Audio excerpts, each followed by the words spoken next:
Chico Alencar, deputado federal. Tudo bem, Chico? Bem-vindo. Oba, tudo bem? Bom dia, boa tarde, boa noite, já quase. Boa noite. Boa noite. Chico, eu estava começando a ver aqui uma coletiva que foi dada agora há pouco. Deixa eu botar você no mudo enquanto eu falo, que está vazando um pouquinho de som. Porque o governo decidiu adiar a prova unificada, né, o CNU, essa prova unificada do concurso nacional unificado, o CNU. Havia uma expectativa que não fosse adiada, o governo falou que não ia adiar, depois acabou recuando em função da tragédia no Rio Grande do Sul, porque ficaria injusto com as pessoas que moram no Rio Grande do Sul, que ficariam numa situação desvantajosa. Mas é isso aí, né? Mais uma vez, a gente, daqui a pouco a gente traz mais notícias lá do Rio Grande do Sul para saber as novidades, mas deixa eu falar aqui com o Chico mais uma vez. Chico, eu vou desligar meu microfone, que está vazando um pouquinho. Chico, eu vou uma pergunta para você. Como é que você está vendo aí essa tragédia no Rio Grande do Sul? Você acha que isso é um momento faz a gente refletir sobre as mudanças climáticas? Qual é a reflexão que você pode fazer para a gente sobre essa catástrofe climática no Sul? Ô, Miguel, essa tragédia, ao preço de, até agora, pelo menos 29 mortos, e outras mortes virão, tem muita gente desaparecida também, muita gente desabrigada, desalojada, ela tem um outro ponto de contraste com o crescimento das queimadas, sobretudo no Centro-Oeste, no Pantanal. O Rio de Janeiro agora está quase 40 graus, tem um calorão de outono inédito no Sudeste. Isto mostra, não dá para dizer que é culpa do governo A, B ou C, isso mostra que o planeta está desarrumado, reagindo a um colapso climático em função de uma série de fatores que tem muito a ver com o modo como a gente utiliza a terra, como a gente a suga, como a gente trata a natureza. A gente tem que se dar conta disso, acabar com esse negacionismo. Eu conheço gente que diz que isso de aquecimento global é uma balela, que nunca existiu, que antigamente como é que você sabe que não era assim, já que não havia ferramentas para se aferir o aquecimento global e tal. Então, é terrível. Ainda tem gente que, mesmo a esse preço dramático de tantas mortes, de tanto desconforto, de tanta tragédia, não aprende, não quer saber. Mas a gente tem que aprender, a gente tem que insistir. Quero dizer que o governo agiu muito corretamente em adiar esse concurso nacional para uma série de cargos da administração, exame único, inédito, uma bela iniciativa, mas mais de 2 milhões de inscritos, e eu conheço muita gente que estava se preparando, tirou até férias agora para poder se preparar depois. Isso não se perde.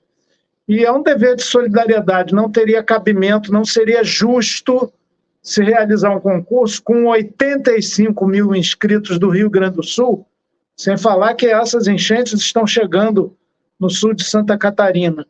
85 mil, pelo menos, em condições precárias, se não de impossibilidade de fazer o concurso. Como é um concurso único para o Brasil inteiro, não teria nenhuma hipótese de se realizar com tanta gente nesse prejuízo efetivo, não podendo realizar a prova. E depois iam questionar na justiça, até dizendo que eles acabaram tendo mais chance de se preparar, já que lá seria impossível se realizar e não dava para forçar o pessoal que está, inclusive, sem capacidade de locomoção, ponte destruída, asfalto cedido, ruas alagadas, locais até de exame, quem sabe, e inviabilizados. Não dá para dizer que esse pessoal devia fazer de qualquer maneira. Então, é uma decisão dura, difícil, custosa, 50 milhões de reais para desmontar toda a estrutura já pronta para o exame e refazer, mas São as urgências da época, as vicissitudes, e qualquer governo tem que ter sensibilidade para essa realidade. E o governo federal teve, não tinha o que fazer senão adiar o concurso. Tem o outro lado, né? 2 aspectos. Primeiro, quem está apostando muito vai ter mais tempo para se preparar. E segundo, o dever da solidariedade. A gente não tem que pensar só no próprio umbigo, no meu esforço, na minha disposição, olhar que um pedaço do país, somos uma federação, somos um país só, um pedaço desse país estaria prejudicadíssimo, não ia poder fazer o exame. Então, repito, ninguém faria concurso só para o Rio Grande do Sul, é um exame nacional. Então, e unificado, ou ele se faz na mesma época ou não se realiza. Vai acontecer, talvez no segundo semestre, e é o jeito, né? É o jeito, esperar 3, 4 meses para que ele aconteça. Muito bem. Eu acabei de ver uma notícia aqui no site da Câmara dos Deputados, não sei se o Guilherme teve tempo de subir, que eu acabei de colocar no nosso grupo, que a Lira convoca instalação de comissão para analisar PEC que reserva emendas para o combate a desastres naturais. Proposta de emenda à Constituição destina ao enfrentamento de catástrofes 5% das emendas individuais de deputado ou senador ao orçamento. É curioso. Queria saber o que você acha dessa decisão do Lira, né, de convocar essa comissão, né? E a gente tem sempre esse debate sobre o Congresso, né, cada vez mais tratando de questões executivas, né, porque evidentemente uma questão dessa é mais executiva, que faz o planejamento e tudo. Mas o que você acha dessa decisão e o que o Congresso, na sua opinião, pode fazer para minimizar, né, o sofrimento em situações como essa? De um deputado gaúcho, e já tem uns 3 meses que ele apresentou, rapidamente obteve o apoio da maioria, o apoio necessário dos colegas, porque hoje em dia, com a força, a relevância do poder de emenda orçamentária no orçamento da União que os deputados federais e os senadores têm, a gente tem que estar antenado com as necessidades reais para o país. É claro que a maioria usa essas emendas para fidelizar curral eleitoral, para reproduzir mandato, para fazer benesses, deslocado de políticas públicas mais gerais. É um erro. Lá no nosso mandato, a gente determina que a maior parte, 75%, 80% das emendas, sejam para programas em curso de instâncias públicas. E assim tem que ser, para não confrontar e não esvaziar e não fragmentar o orçamento da União. Então, essa emenda tem um caráter benemérito. Eu entendo que 5% das nossas, entre aspas, porque tudo é dinheiro do povo, emendas parlamentares para catástrofes naturais, terá o voto, certamente, da bancada do PSOL, a despeito de poder fazer uma emenda aqui e ali, uma melhoria, um aperfeiçoamento. Mas é urgente e já chega com atraso. O ideal era o governo da União ter recursos suficientes para investir nessas emergências, que já não são mais emergências. Essas tragédias, esses extremos climáticos são absolutamente previsíveis. Dá para dizer que vão acontecer sim. A gente tem que estar preparado para não querer botar a tranca na porta depois da fechadura arrombada. Mas antes tarde do que nunca. E o Lira, aí, nesse caso, está pelo menos com o mínimo de sensibilidade para uma necessidade urgente do país. Que bom. Ele que é tão lento para outras coisas, ou tão rapidinho para algo que depende da corporação parlamentar, que beneficia grupos determinados, agora teve essa sensibilidade. Mas criar uma comissão para examinar a PEC leva algum tempo. E a necessidade é aqui e agora. Podíamos abrir mão até de parte das nossas emendas para, desde já, o governo federal poder, associado com o governo estadual, porque tragédia desse tipo exige unidade de todos os entes federados, os municípios também, para socorrer tanta gente aflita, tanta gente afogada, tanta gente morrendo até.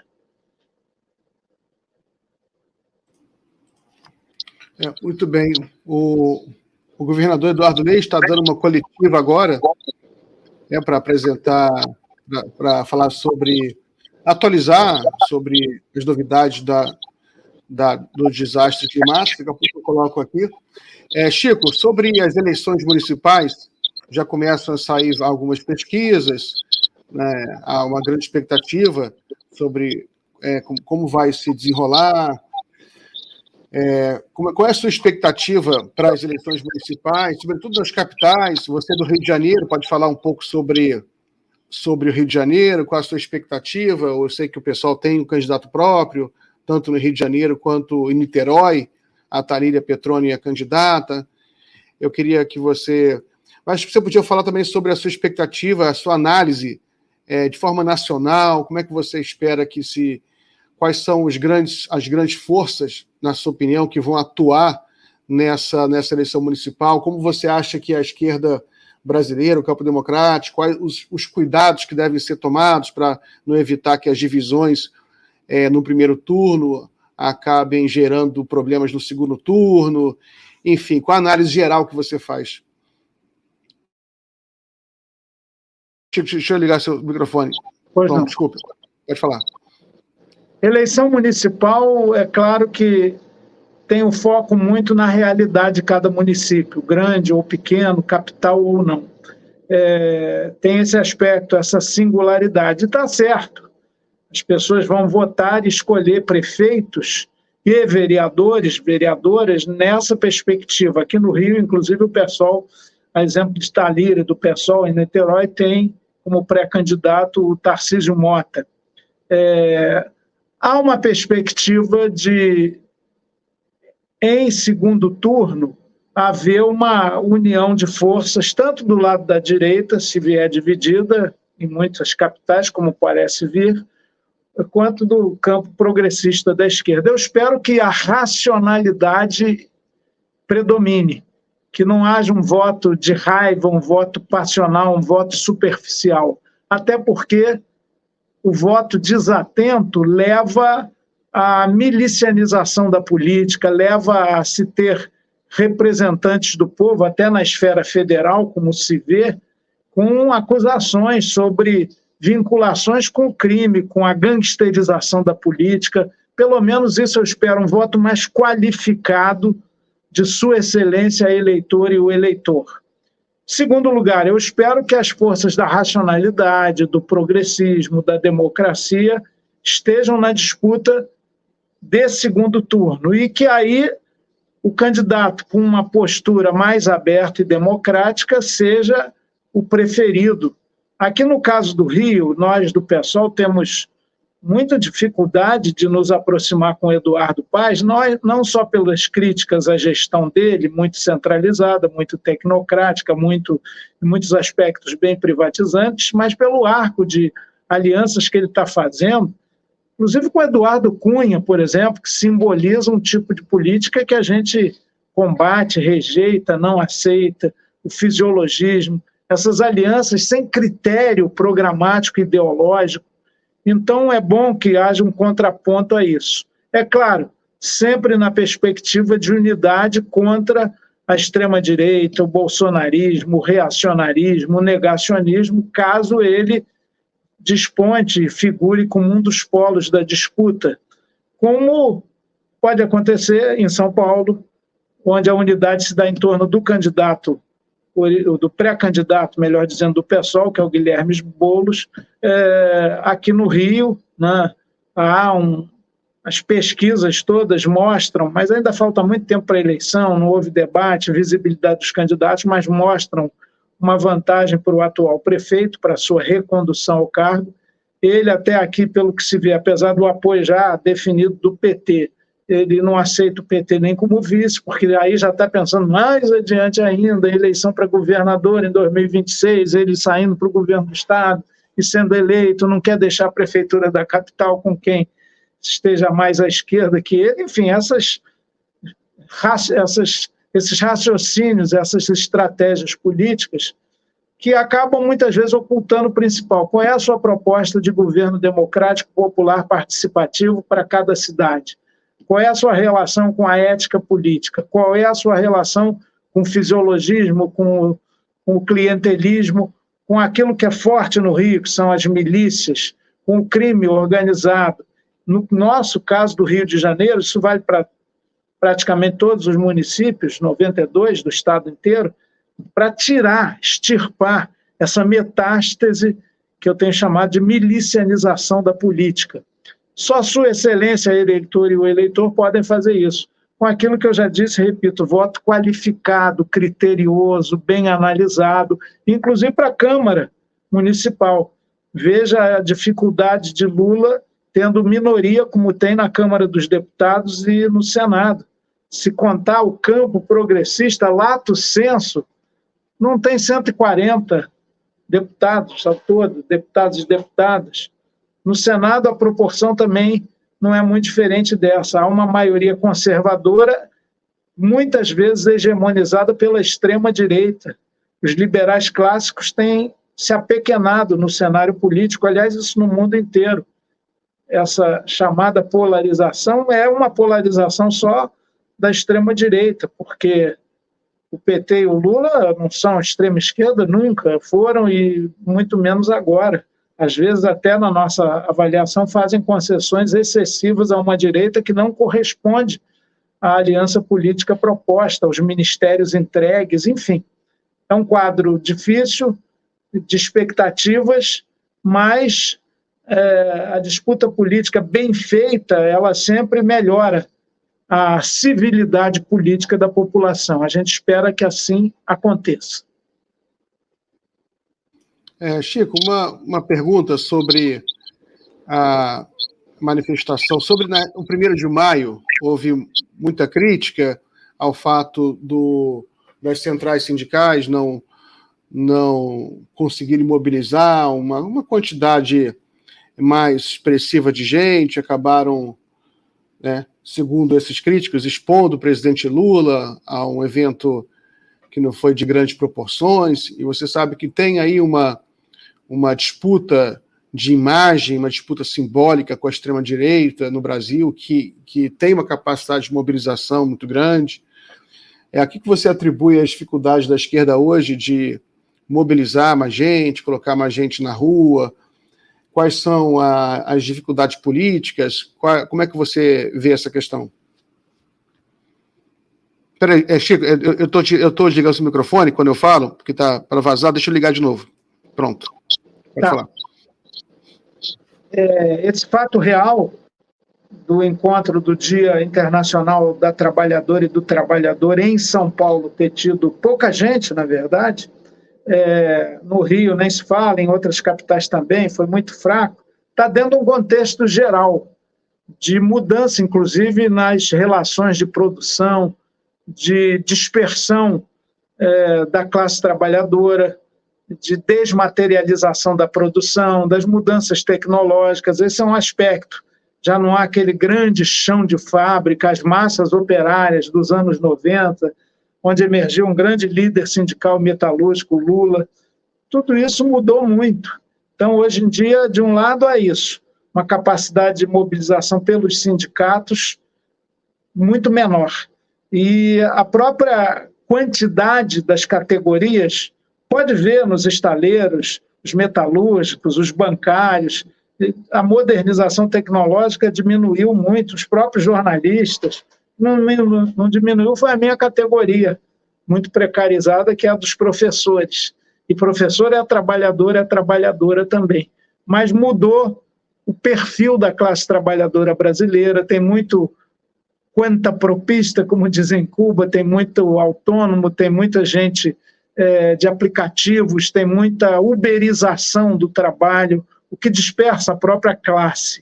Em segundo lugar, as novas tecnologias de comunicação, talvez as máquinas sindicais muito pesadas e que sofreram rude golpe em termos de recursos desde o governo Temer, elas já não têm a capacidade de mobilização de antes, de uma categoria que, no geral, se tornou menos numerosa.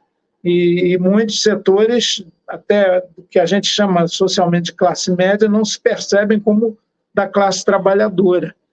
Por fim, quando se é governo, sempre há um elemento de acomodação, né? Você veja, eu vou comparar, Portugal teve o 25 de abril mais mobilizado da sua história desde 1974 agora, quando se celebrou 50 anos da Revolução dos Cravos contra a ditadura salazarista de quase meio século. Por quê? Porque foi uma reação assustada quanto ao crescimento da extrema-direita em Portugal. O partido lá da extrema-direita, o Chega, elegeu, me parece, 50 deputados para o parlamento, tornou-se a terceira força política do país. Aí, nesse sufoco, nesse susto, nessa preocupação, há uma mobilização maior. E perdeu-se, inclusive, maioria para governar. Vai ser um governo de centro-direita lá em Portugal. Aqui,